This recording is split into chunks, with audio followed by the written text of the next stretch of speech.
Hello everybody, today I will show you how to color calibrate your display in Windows 10 or 11.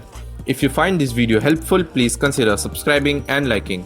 Go to Windows search bar, type DCCW,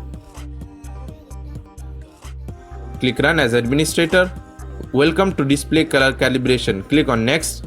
Set basic color settings. Click on Next. How to adjust GAMM. Click on Next. Adjust GMMM. Click on Next. Script brightness and contrast adjust. Click on Next.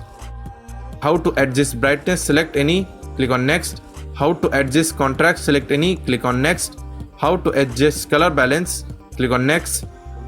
Adjust color balance.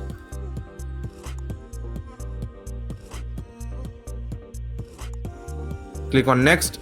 You have successfully created a new calibration. Click on Finish.